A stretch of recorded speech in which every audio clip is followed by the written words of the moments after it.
7:33. We promised we have our guest, Mr. Arun Kumar, joining us from Atlanta, USA, and our host for the session, Vineet Panchhi, in the typical government, or I should say the Indian colors, the green and the orange. And here we have Mr. Arun Kumar from USA with a lovely, beautiful background of the Christmas. The festival season is definitely here. It adds to the mood of the session, which is poetry. My name is Mohit, and I welcome every one of you for this very lovely session today in India at 7:30 p.m. Sunday evening.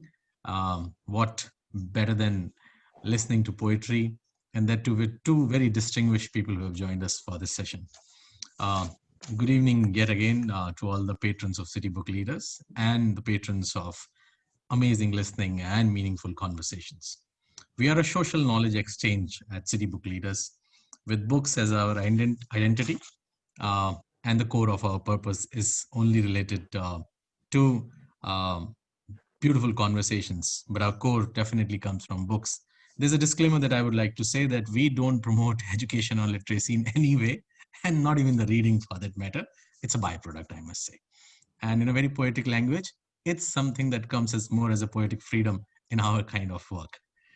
Today's session is an interesting curation of poetry with Arun Kumar and his poetry book, Mantram Beach, and also his previous book, which we'll mention in a while, which is a collection of poems that are his rhythmic expressions of experiences. Let me introduce formally him to all of you.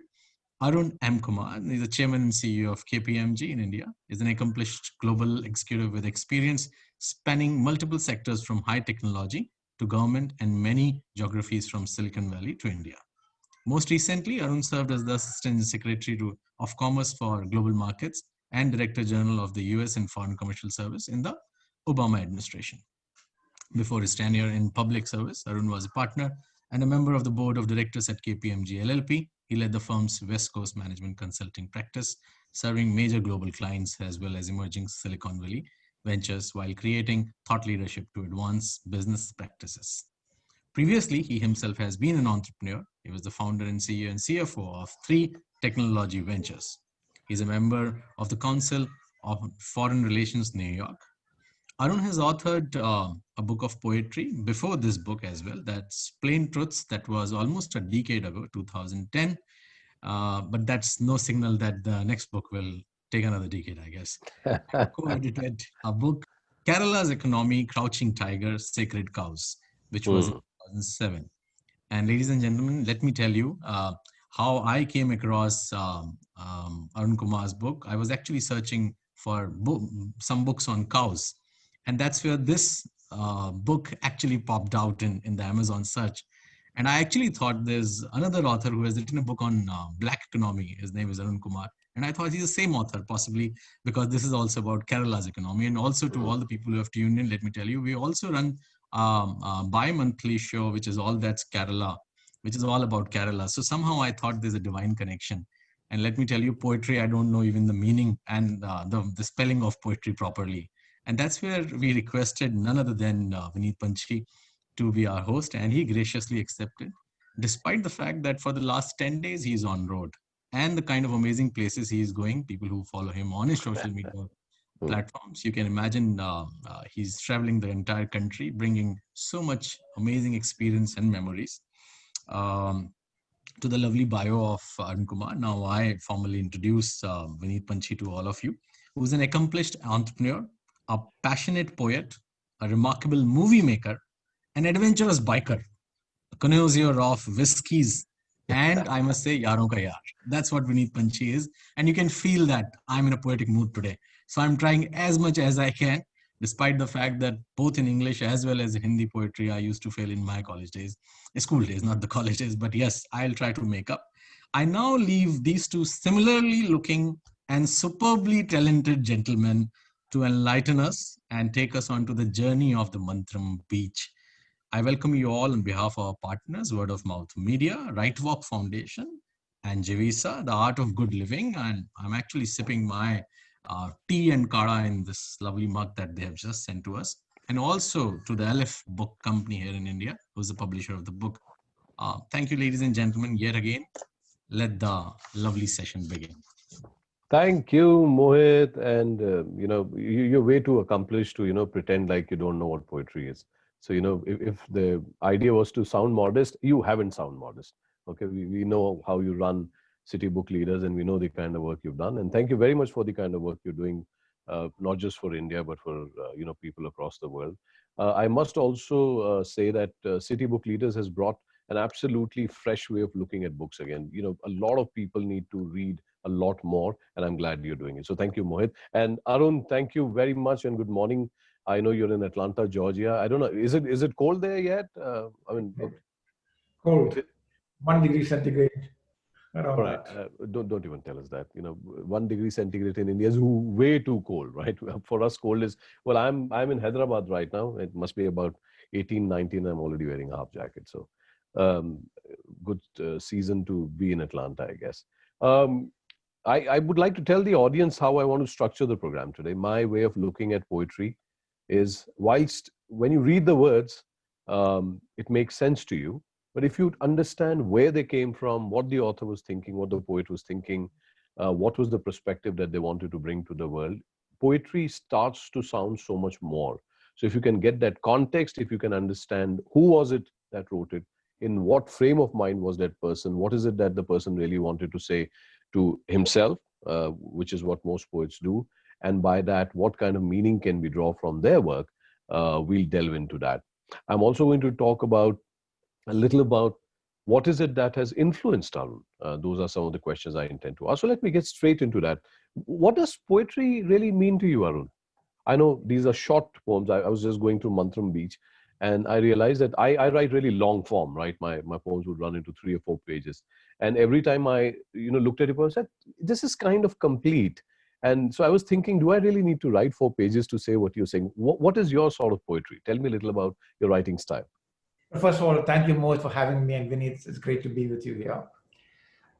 Now, why do I choose poetry? It's really as a form of expression.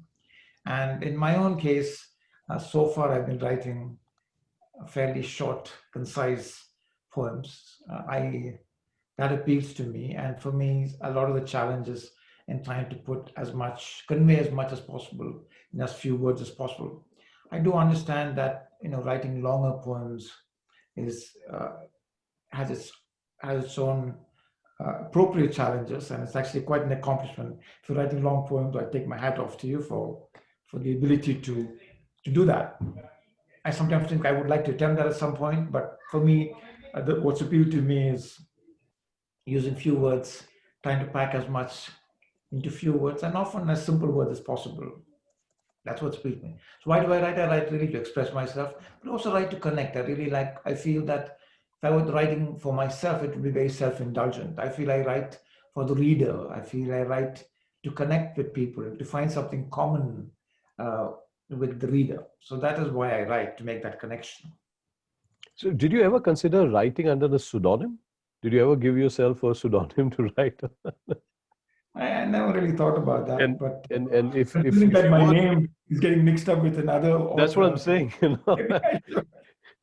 We have such common names, Arun and Vineet and Mohit. When you start searching for them, there's so many Arun Kumars that pop up. Might as well. If you were to give yourself a pseudonym, what would it be? And think about it a little. I'll have to think about it. But I was just thinking of John Le Carre, who used a synonym all his life so successfully. Hardly anyone knows his real name. Uh, that's a good thought. True, I need to come true, up with. true, true. So tell me a little about your background. Did you come from a literary background? No, I did not come from a literary background, but my Hmm. father was quite interested in reading, and he was quite interested in poetry, and he introduced me to poetry fairly early age. Uh, but he was not he wrote once in a while, but he was not like a writer. But he had a great interest in reading, and Hmm. he got that from his mother, who had a great interest in reading. So it's quite interesting that that went through two generations. And for me, I did not pick up his wide interest in reading. I read, but my father was a much better reader and a more careful reader than I am. But he introduced me to the idea of words and to poetry, to the sound of poetry. So that's how I got introduced to poetry. Um, So, so and then I've kept what reading from time to time. sure. So what do you remember enjoying as a child? What did you read? What really influenced you? Well, a lot of the poems really came from the kind of stuff that his generation would read. But some of the things that I remember would be Kipling, for instance.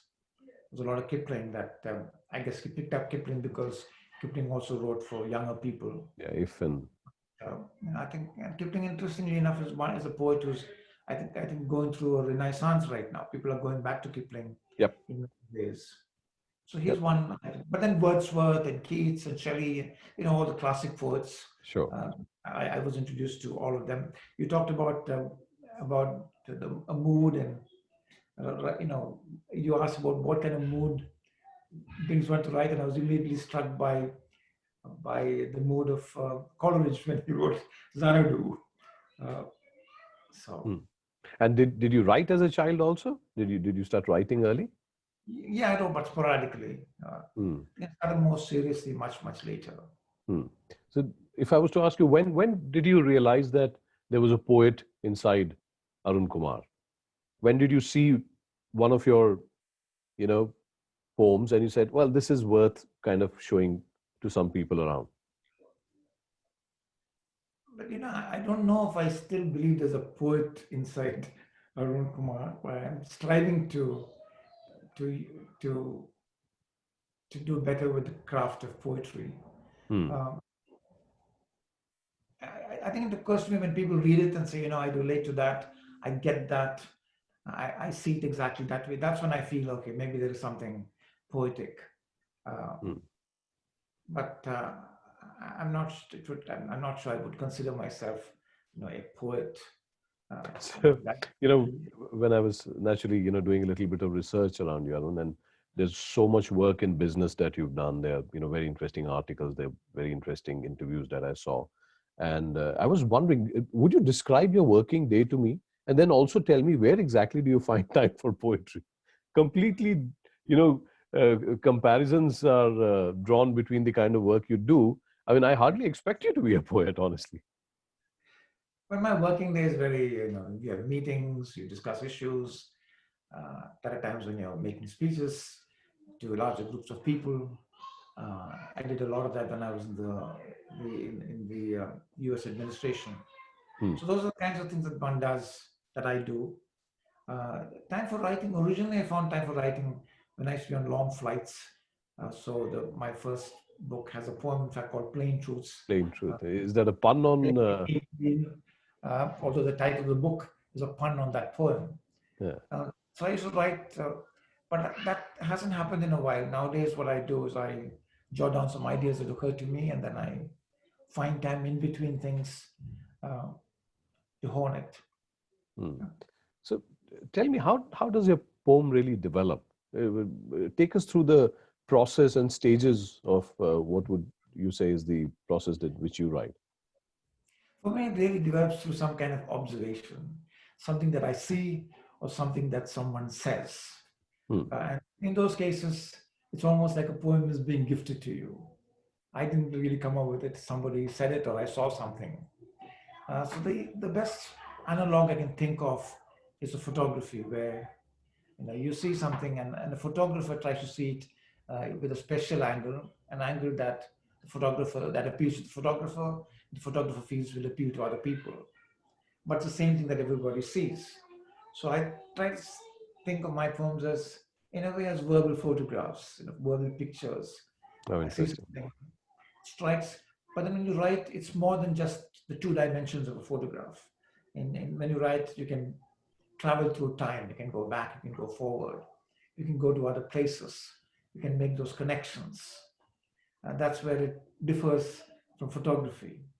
But the Hmm. initial impulse is pretty much to me the same as a photograph. Something you see and say, "Oh, that's really interesting," or something somebody says, and that's something I see that's interesting. That's something so interesting I should share with other people.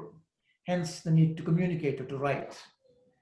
So it really is two steps. One is see something that's interesting, then you feel maybe there's something here that I can share with others, and then I. And how do you choose what is shareable? What makes you decide this is something I want to share? But if I find some connection or something that's of interest that I find personally interesting, that I think that others might find interesting. Very interesting. Thank you very much. Tell me, it is very interesting the metaphor of thinking of poems as photographs. Do you sometimes believe that you need to go back to that photograph because photographs are typically the snapshot of what the camera got at that time? But have you ever had a chance to go back to a poem to paint it or touch it up or something away from a photograph, more like a painting? I often want to go back and uh, fix up poems, Hmm. because I constantly it occurs to me, well, I should have said this differently. I should have used different words. But Hmm. it's one of those things where at some point you've got to cut it off, otherwise you'll never finish. But I know Hmm. that after Mantram Beach came out, there are some poems I felt, I really should have gone back and fixed Yeah. fixed Yeah. this thing. I know the feeling. Yeah. Sure. Right. Sure. Before I go to Mantram Beach, Arun, I do want to talk a little about your first collection of poems, Plain Truth. Tell us a little about how that happened, and then we'll probably come here. Well, I've been writing over a fair amount of time. Plain Truth came out in 2010. Hmm. I think the poems in that book probably go back at least 15 years before that, I think. Okay. So I've been writing, periodically. Uh, and then at some point, I shared my poems with a good friend of mine, the author Abraham Verghese. Hmm. Uh, and he said, you should really consider publishing these. And I How think interesting. that was really the spur to feel, okay, maybe here there is something here that's worth sharing with a broader audience. So that's how I got to. I really thank Abraham for nudging me to go forward. Uh, and having done that, I kept writing. And then 10 years later, uh, I found some time actually during the lockdown to say, found the mental space to pull everything together into the book that you now see. So, would you say the 10 long years that it took to bring the second book out was primarily because you couldn't find time to compile it, or were you not writing as often? You almost seemed thankful for the lockdown to be able to find this time to put the book together. Now, I would like to write a lot more, but for me, since the writing is often triggered by some impulse that I feel, Hmm. is looking for a poem. Part of it is either looking, and part of it is just being constantly aware to and looking to capture those impulses. I'm sure there have been many that I've missed because I've been doing other things, but a lot of it is keeping that uh, other view on. So when you're traveling or when you're in a meeting or when you're doing your work, you're constantly fairly single threaded, just focusing on one thing. But for poetry, it'd be nice if we can have another thread going on at the same time. You know, that can Yes. then result in a poem.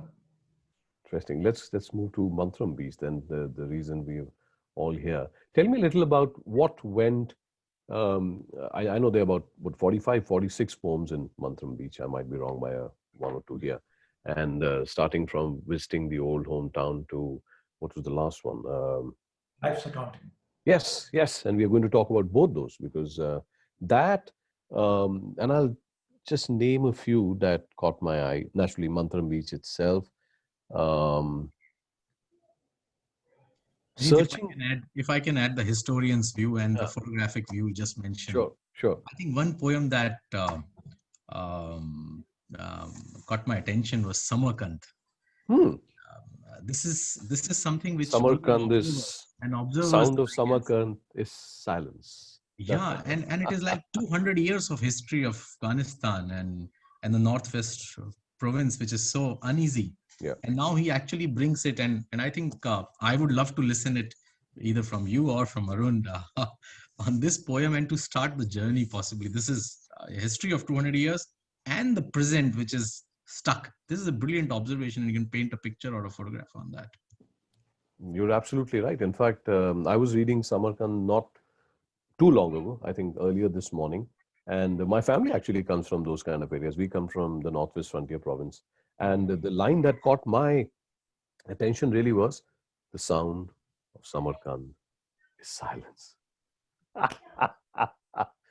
Such a hard-hitting thing. Anyway, why don't we take a deep dive? Why don't we go straight to that poem first then, Arun?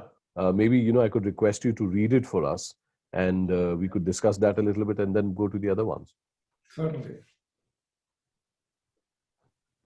Mohit, you have a special eye, or you have four, but, History. This is just the love of history. the 11th poem I remember. Yes. Okay. Samarkand. The color of Samarkand is not red. There is no sign of the blood that flowed when Alexander, Genghis, and Timur captured this jewel set in blue and gold. The sound of Samarkand is silence. No fierce footfalls of charging horses, no spears clanking, no soldiers screaming. Instead, the quiet walks of visitors, camera clicks, inaudible sighs. Inaudible sighs. The sound of Samarkand is silence. Thank you very much, Arun, I think. And Mohit, I hope that makes you happy. The first poem is your favorite from the book. What are the other favorites that you have specifically, Arun? Tell us a little about, if you were to pick the top, let's say 3 or 4 or 5, which ones will they be? There's no forced ranking. Actually, well, if I might just take in a slightly different direction, because when you talked about Samarkand, that's quite unusual. It's I usually get really good response on various poems, but Samarkand, what I tried to do in Samarkand was clearly contrast the noise and the mayhem of the conquerors that went through it, etc., to the different situation now. But those are the connections that I like to make. The contrast or the connections. And you'll find that in some of my other poems. In Plain Truths, I have a poem called Cusco, which is similar, which was, again, a place, Cusco was a place that the conquistadors conquered. So I'm just I want to just point out a pattern of some connections, since you asked about what creates a poem. It's an observation that then triggers some connections. It is interesting the way you say that. I mean, I still have Samarkand open in front of me. The color of Samarkand is not red. I mean, just look at the way you start that poem. I mean, it completely gets you, entrenched into, if people know what Samarkand is, a lot of people might not know what. The Samarkand is the classical name for the entire area, which consisted of the northwest frontier provinces and went, through Kabul to parts of Afghanistan. And the fact that you chose to say the color of Samarkand is not red, or you could have said anything else, right? Because blood was spilled in Samarkand. Yeah. So there's no sign of the blood that flowed when Alexander, Genghis, and Timur captured this jewel set in blue and gold. Where did this visualization that you're doing came from? Captured this jewel set in blue and gold. What is that? I actually came from a visit to Samarkand. I go to the city of Samarkand. It is a sparklingly clean, shining city. UNESCO has actually restored Samarkand some years ago. So when you go to Samarkand, it's almost like Samarkand would have been at the height of its glory. Everything is shining and polished, etc. So that's when it occurred to me that this place had a very interesting history. So, did you spend a lot of time in Samarkand? You said you visited it. It was just a short visit, Very interesting. My other question, what are the other poems that you specifically like? Then we could probably do a little bit of ranking. I like life's accounting. But I'm leaving that for the last. I think it's the one that I'd like to leave the audience with when you're leaving. But let's go back. Yeah. I'm saying the book is named after the poem that we are all in love with, Mantram Beach. Tell me a little about how that happened. So Mantram Beach, I spent. My wife and I spent a few days at the Blue Mountain retreat, which had been created by Eknath Ishwaran, was a wonderful writer. So a few years ago, I spent a couple of days there, 2 or 3 days there, and his wife was there, Christine was there, and they were talking about how he, of course, had passed on many years ago, but people there were talking about how Eknath Ishwaran would walk on a beach in Petaluma in Northern California, not far from the retreat. So we went to the beach, and it really was an idea that struck me, walking on the beach. And so from this idea of commonality of philosophies of East and West, and of speaking to an ocean, which is an interesting metaphor, I think, to me. That's how came about. But I tried to capture the feeling of being on that beach, cold beach, cold winds, cold water of the Northern Pacific.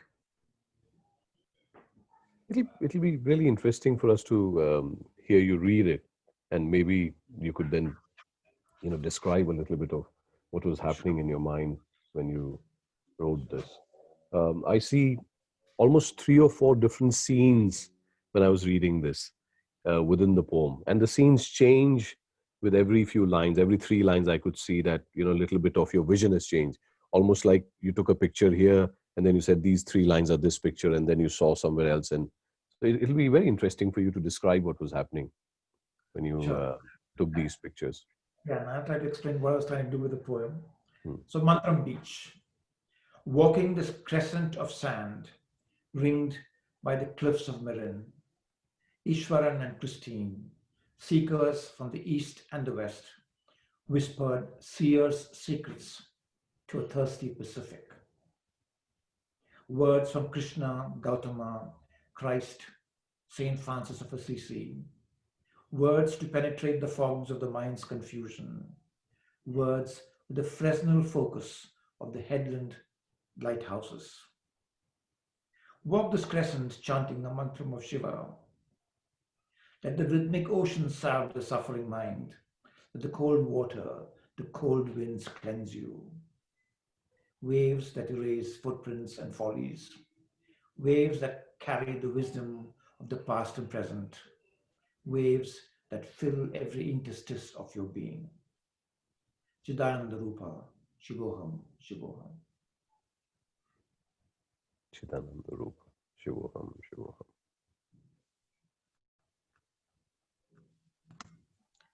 In fact, this is the poem, Vineet, you picked up to invite. Yes. And, you just picked up the footprints and follies and Chidananda Rupa, Shivoham, Shivoham.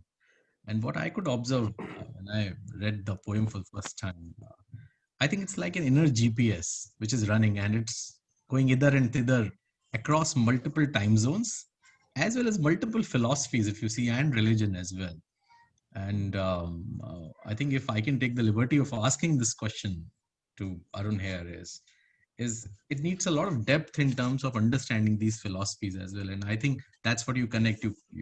You come from the place of Adi Shankaracharya, and that's where the Chidananda Rupa Shivoham Shivoham, which is a very deep philosophical sense.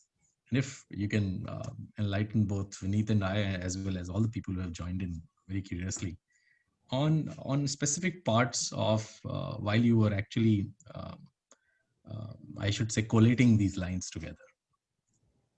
So first of all, where I was at the Blue Mountain retreat that Eknath Ishwaran had founded, I was surrounded by his works, and actually I had been familiar with his works for many years. That's why I went to the retreat.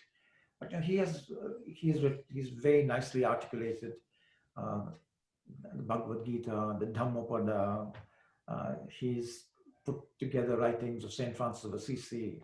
So in a way, he has picked out the gems of thought from these different disciplines. That's what he did. So when I was there, that connected me with the beauty uh, of the location on a beach, quiet, the waves just rhythmically coming in, cold, the cold just penetrating you in every way, uh, and you know, and that's what brought about the idea of this poem. It was actually written in that one day. That day, usually I write something down and I work on it, but I actually wrote this down for the guest book of the retreat when I was there. Um, but it occurred to me that there were many elements here that could be pulled into a poem that almost feel that tries to capture the feeling of a chant. You know, words, repetition, waves, uh, talking about a crescent, which itself has religious connotations. So And those the were whole trying. ocean, which has the wisdom of the present and the past. What a fantastic metaphor there. I mean, it's almost like somebody's walked, on that shore. The wisdom has been passed between, the person who walked on the shore and the ocean. And the ocean is, kind of bringing those back with the waves. And I thought, reading that kind of, remained with me. And the Very concept powerful. which done in the concept, being one with everything. I thought the cold winds flowing through you made you really feel like you were part of uh, Mm. of a larger oneness, if you might. But, I also find such a large amount of variety in the 45, 46 poems that I was able to quickly, go through.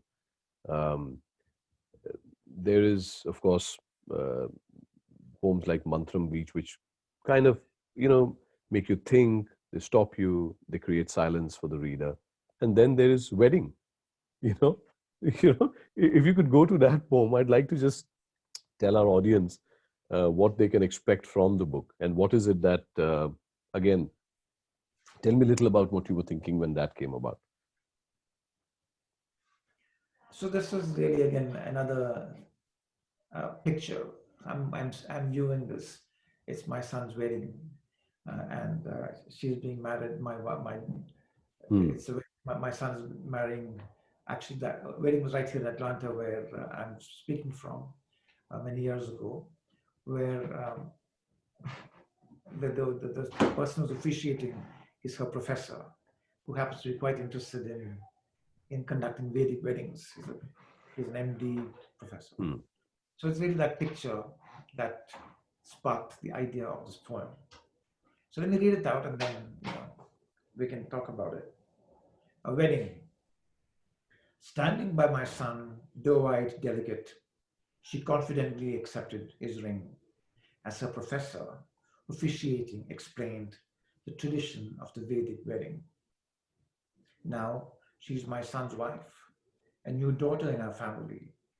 How lucky we are, but how unfair. What have we done to deserve her? How dare we think she would be our daughter? Who are we to lay any claim on her affection? I must tell her mother and father, their work is mostly done. Ours has just begun. Yeah, we need to translate that and send it to everyone in India, Mohit. Figure out a way that someone can do justice to these translations.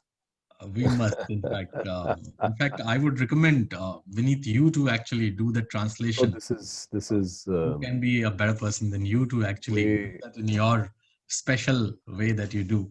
How Um, dare we think she will be our daughter?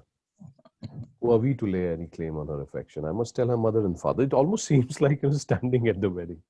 Their work is mostly done. Ours is just begun. Beautiful. Oh, describe this to me. I mean, what did you see happening there? What kind of brought this kind of a feeling about?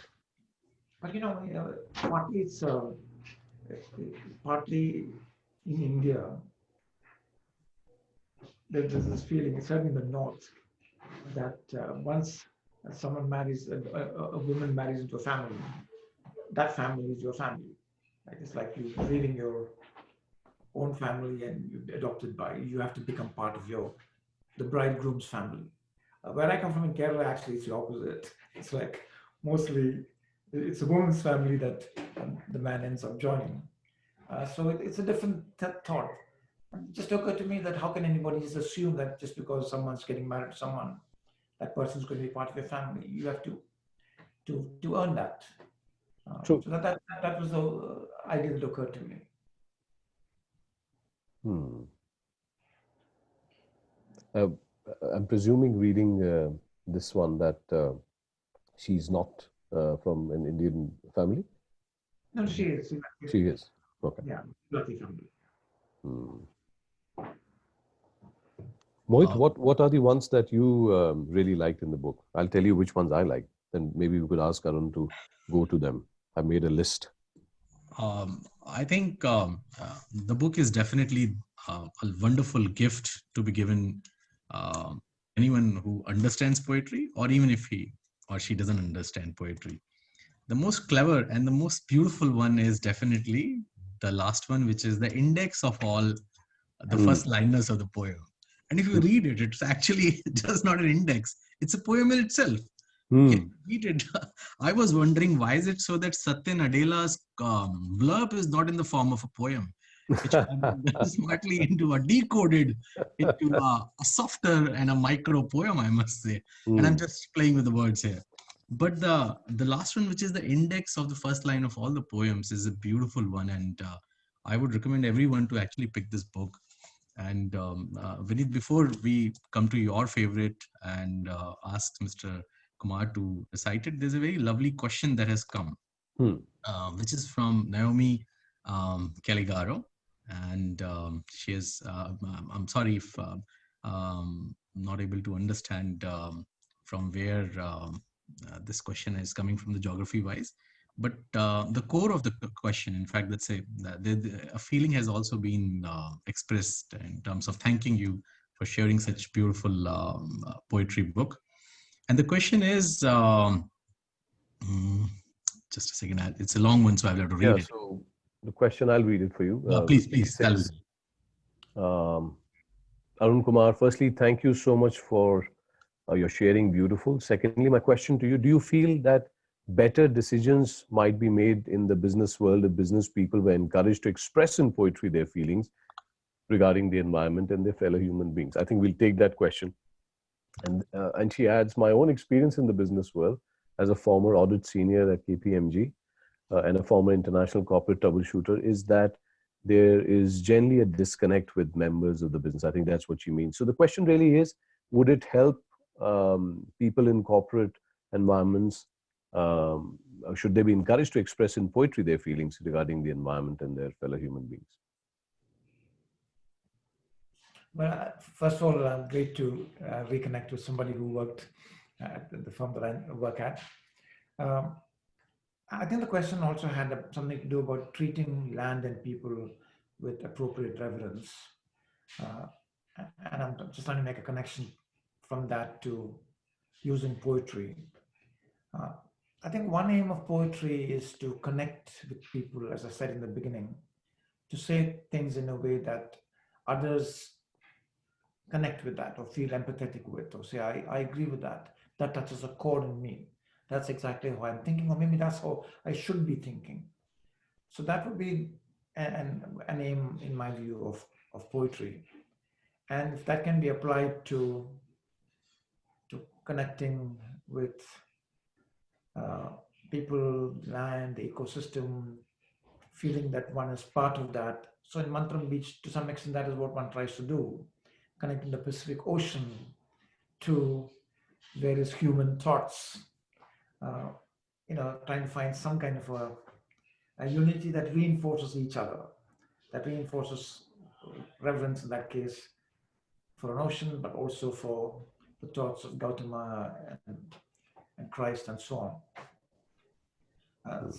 So I think poetry can be useful. I would say, to answer your question, I would agree with the hypothesis that poetry can be very useful in making those connections. And in fact, Satya Nadella in his blurb, he alludes to that, of how it would be good to have the eyes and ears of a poet being applied to issues of business. I must also tell you, Arun, we've got two different people who've really loved the wedding. Priyanka Agarwal says, I couldn't help but notice. Are you also a reader of Sufism? I'm presuming that's a question. Also, thank you for the wedding poem. As a woman, even I could not have articulated my feelings of the day I wed. You nailed it. And Alka Khanna says, just love that last poem, witnessing your son's wedding. Got me all choked up, such sensitive and tender thoughts. I think Thank a you. litmus test of a good poem is if it kind of hits the right kind of emotion, especially when people can quickly. And by the way, these are really short poems. So I must compliment you on being able to evoke that kind of an emotion with, a short poem. So congratulations. Well, Vineet, Arun, if I may ask, what's your favorite one? And if you have to narrate it somewhere, or quote that poem in any of your forums, wherever you go, which one would you like to I narrate? think, so I must confess, I've had one read. Typically, when I'm reading poetry, I would keep going back to them because they resonate with you at different times of the day, depending on how you're feeling. And Arun, you'll appreciate, sometimes you read a poem and, it doesn't make sense and you go back to that poem and suddenly it opens a door for you, which you didn't even know existed. Till now, I think I would go to Journey. Arun, if you don't mind, I'll go to Journey. I know it isn't one of those that Mohit and I discussed earlier, but I kind of stopped at it a little longer than some others. So if you don't mind going to that, Mohit. I think I'll agree. It should be the 6th, 7th, 8th. The page number 9. Yeah. Yeah. Then I'll of course request Arun for some of his favorites too. So, Vineet, do you want me to read Journey? It'll be lovely, sir. Yes, if you could, please. Okay, so Journey. Yes. Journey for Amartya Zaran. Amartya Zaran is my grandson. Hmm.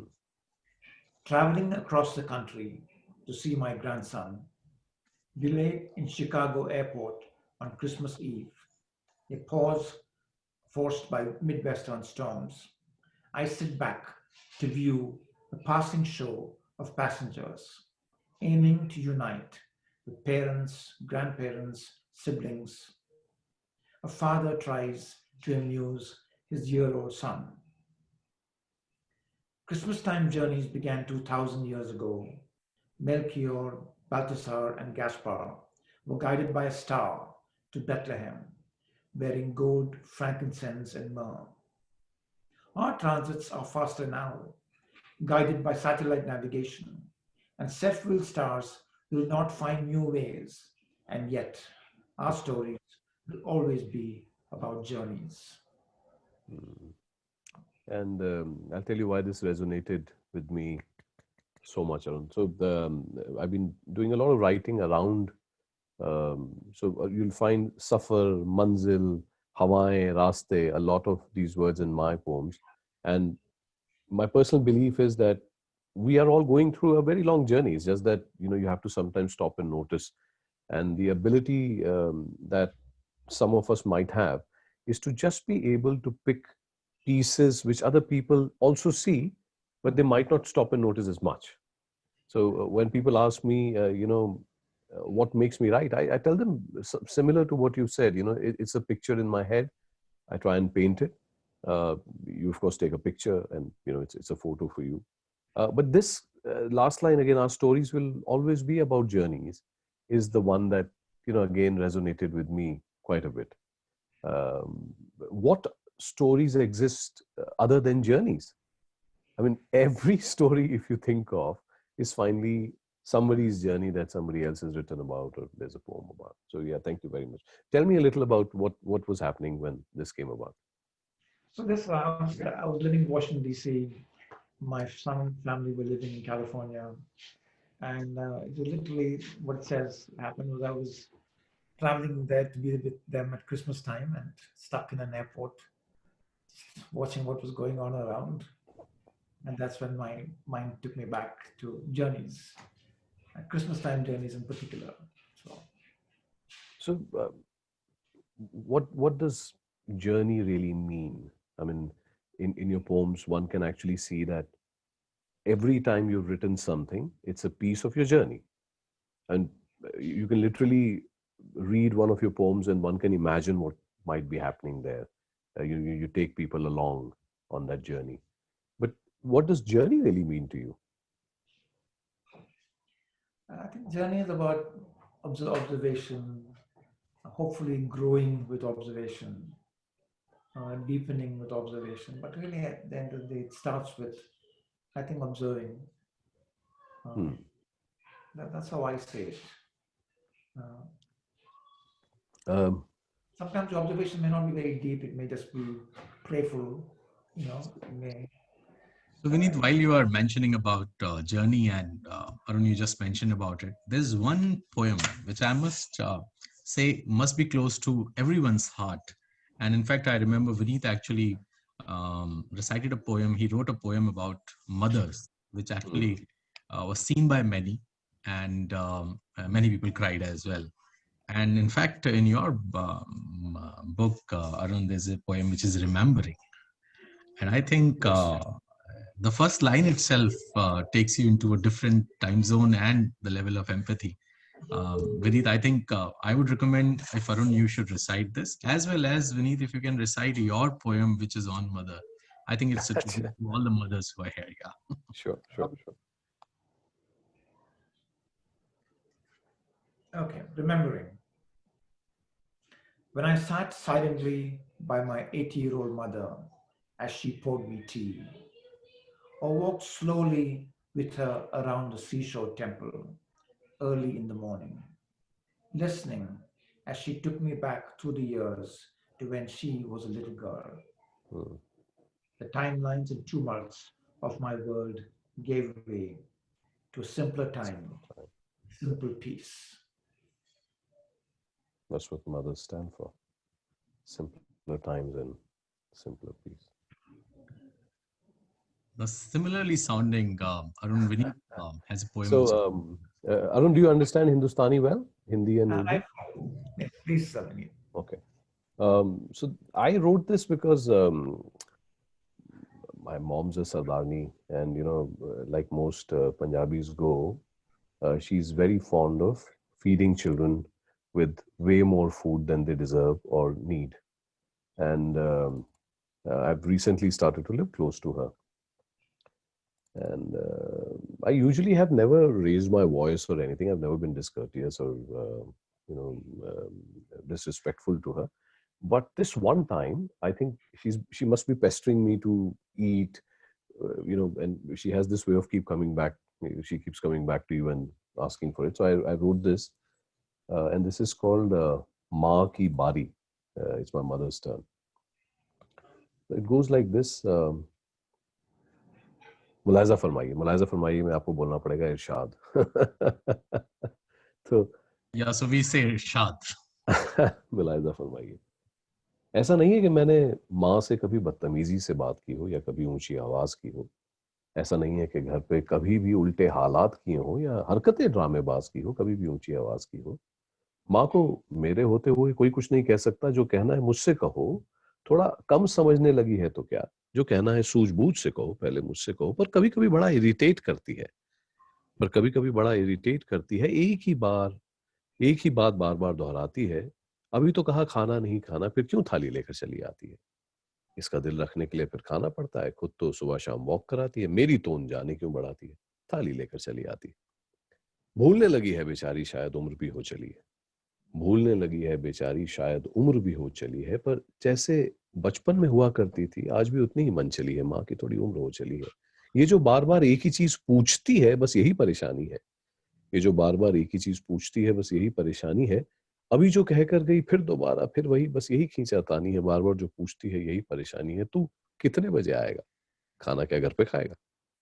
तो कितने बजे आएगा, खाना क्या घर पे खाएगा.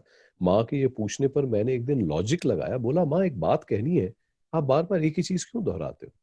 क्या याद नहीं रहता, क्या बात है. अभी तो बताया लेट हो जाऊंगा, आप फिर पूछने चले आते हो. बार बार एक ही चीज क्यों दोहराते हो. माँ को शायद ये बात भी समझ में नहीं आई. माँ को शायद ये बात भी समझ नहीं आई, पता नहीं सुना नहीं सुना, थोड़ी देर में एग्जैक्ट वही सवाल लेकर फिर चली आई, तो कितने बजे आएगा, खाना क्या घर पे खाएगा। पिताजी लेकिन मुझे भी माँ को भी जानते हैं, पिताजी लेकिन मुझे भी माँ को भी जानते हैं। पहले मैं छोटा था, अब माँ हो रही है, उम्र के निशान अच्छे से पहचानते हैं। पिताजी मुझे भी माँ को भी जानते हैं। बोली पड़े, तुझे याद है बेटा, हमारी छत के सामने से जो बिजली की तारें जाया करती थी, उन पर अक्सर कौवे आके बैठ जाते थे। जब भी वो आते थे, तेरा एक ही सवाल होता था, और हम दोनों तुझे एक ही जवाब बताते थे, कोई मेहमान आने वाला है शायद। कई बार तू दिन में 10-10 बार यही सवाल करता था, और तेरी माँ और मैं हर बार तुझे यही समझाते थे, कोई मेहमान आने वाला है शायद। ना तूने पूछना बंद किया, ना हमने बताना। सवाल ही तो था, दे दिया जवाब, क्या समझाना क्या जताना। ना तूने पूछना बंद किया, ना हमने बताना। जो छोटा होता है ना बेटा, जो छोटा होता है ना बेटा, बड़े को उसके साथ पेशेंट होना पड़ता है। यही लगाव है, यही प्यार है, यही दुनियादारी है। चल यही समझ ले, बिजली की तारों पे फिर से कौवे आए हैं। पहले तेरी बारी थी, अब माँ की बारी है। तो ये कुछ इस तरह थी Arun ji. Lovely. And to the listeners who are here, if you see the contrast and the similarity as well in Arun's poem in Remembering, which is about patience, and you remember your own time. So as we are growing, we Yeah, always feel that our parents are also aging, but our children are growing. And that's what I think, a host of emotions. That's what you have captured, Arun, in your book. And I must say, I'm totally thrilled by someone like you who must be discussing international agendas in your possibly in your next call. And from that side, if someone picks up this book, it's very difficult to make out that it's been written by yeah. someone like you. And though in the world we have so much of such examples where very senior corporate people, political leaders, they have all been poets. And I think that's what one of our questions that has come from a very senior banker, one of our patrons and friends. Um, Woody is asking if the poet Arun Kumar were to write a poem about his India work stint, can he recite few verses? I'll have to write it. I've not written that yet. I would definitely think about writing. We'll wait for it. Also, Sridhar, dear friend, he's asking, did poetry help you in improving your self-expression in your personal and professional life? Well, I think I'm a big believer that it's important to write well, whether you write in prose or poetry. I think writing accurately well is a really important part, because to write well, you have to think very clearly. Good writing is a result of good thinking. And so, uh, in fact, I feel that in the corporate world, the whole prevalence of PowerPoints, etc., have taken away from the sharpness of writing and sometimes the sharpness of thinking, because you can put a lot of stuff into a few PowerPoints and not take the time to create the narrative, the arc of the story. So I believe that writing is really important. I feel that we may see more and more a return to people asking for written memos and crisp written notes, not mainly because I think it forces clear thinking. So that's my personal view. I think that We should teach everyone, especially your kind of poetry. They'll all be able to say so much in such few words. in fact, when you think about the modern media like PowerPoint and all that, that was the original idea of PowerPoint, that you put a few things together. But now it's becomes, the usage of it has become where a lot of stuff is put together that you often miss what the main point is. But it's of course how you use it. Fewer is What? often better. Your favorite poem then, Arun? Every time I'm about to ask that, Mohit either interjects or he starts to, ask for his one. So Mohit, you'll have to just not say anything. Keep yourself on mute, and would you please allow me to ask Arun what his favorite poems are out of Mantram Beach? To one you said we keep for the end, which is life's accounting. The other Hmm. one I personally liked was Searching for Borhe. Okay. The Yeah, yeah, writer. yeah. Yeah, that's a nice one. Yeah, so the story, let me find it.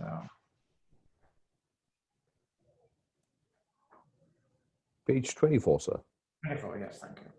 So the story here is that actually when I travel, I often try to go and visit or see places where a writer whom I've admired lived. For example, when I was in Chile, I went to the four houses of Pablo Neruda. Uh, it's interesting because you go to their houses. In case Neruda's houses, they're all open, and you can see what kind of a mind he was. You know, he was a man interested in so many different things, in art. So I find it really interesting. Uh, or even to go and hang out in places where they would hang out. So I have a poem set in Cairo on where Naguib Mahfouz hang out. So in that same vein, and I was in Buenos Aires, decided to go look up where Borges lived. Because I'd heard him speak. So in many years ago, when he came to the US, I had heard him speak. And he was quite old at that point, but he was a very sharp mind. So it was particularly important for me when I was in Buenos Aires, find the time to go and find his house. So searching for Borges. In his city of streets laid out in grids, penetrated by radial roads like the spokes of a wheel, coming off the Plaza San Martin, there is one deviant avenue. It appears by the plaza briefly, then disappears. At its flow, we switch back and forth, ask instructions in a language we do not know, check Google Maps, which itself is confounded by the street's caprice. And we wonder this is where he chose to live. He wrote labyrinths and forking paths, conflated fact with fantasy, fame and infamy. And then we find the plaque, teasingly off the plaza, hiding at the spot where we began our search, Maipu 944, residence of Jorge Luis Borges.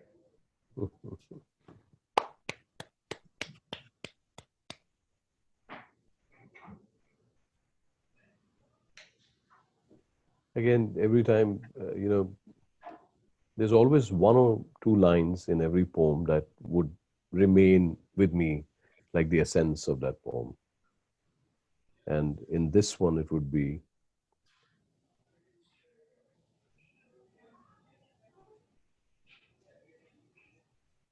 any wonder this is where he chose to live.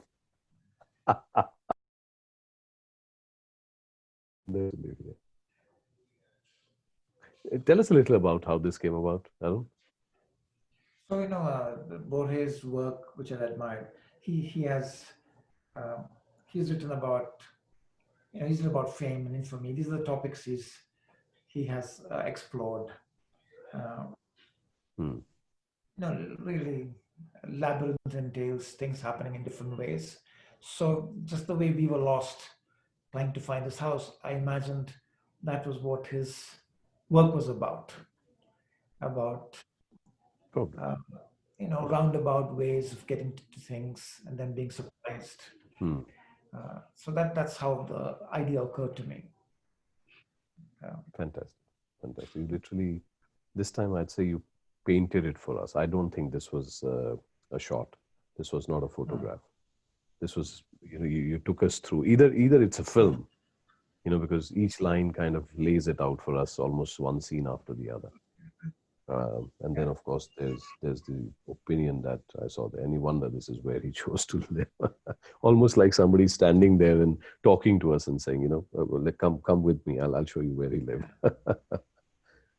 Thank you very much for that. Mohit, how are we doing on time?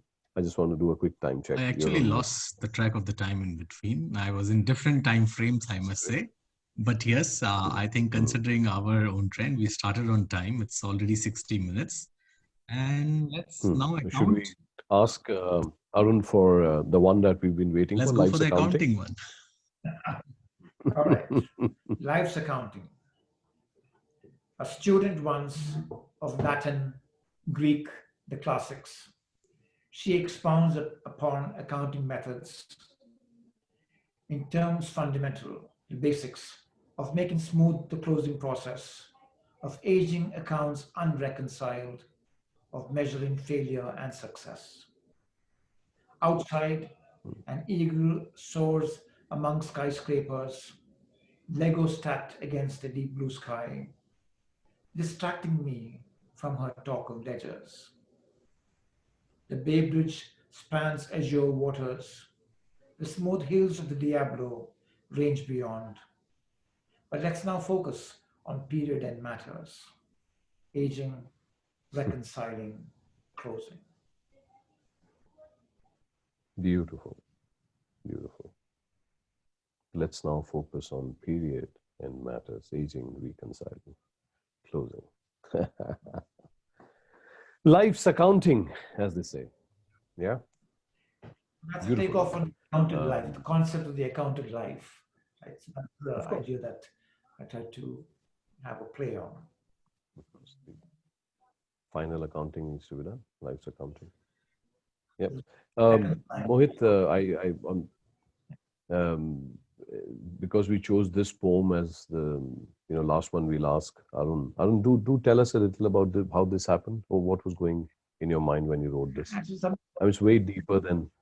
so exactly what I described is what happened, that I'm sitting in San Francisco, listening to a colleague who turns out to be somebody who was schooled in the classic tradition, but her life was taken on a different, having studied Greek, Latin, etc. Somehow she ends up actually teaching accounting or being a consulting person in accounting. So she's laying out how to improve the accounting process.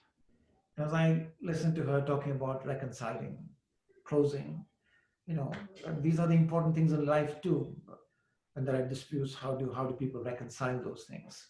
At the end of your life, you want to have things reconciled and closed away. And those are the ideas that occurred to me, and the parallels between the mundane, prosaic closing process of accounting ledgers. That's where I was making those I think one could transitions. literally. Arun, you should definitely do something about aging, reconciling, and closing separately whenever you get the chance and the inclination. I think there's so much more to be explored in that area, accounting itself. But thank you very much, Arun, for the time that you took out to spend. I know it's a Sunday morning for you, Mohit. As usual, City Book Leaders is leading the path and bringing, I mean, the kind of variety that you bring to readers and audiences. And thank you very much for having me on the show. And I'm glad that I got a chance to speak with Arun. Thank you, very Vineet. much. Great to be with you. Thank you, Mohit, for setting it all up. I really enjoyed this conversation. Thank you. Thank you. Thank you, Arun. Thank you, Vineet. Truly a pleasure. And to everyone who could join in, have a beautiful Sunday evening ahead. And to you as well, Arun, happy And Christmas. do please check Arun's website. You'll find very interesting writing there, and it goes way beyond poetry. But you'll know where Arun is coming from. I spent some time there, and I would strongly recommend that you go to Arun's website. Thank you, everyone. Thank you, Arun. Thank you. Bye-bye. Thank you very much.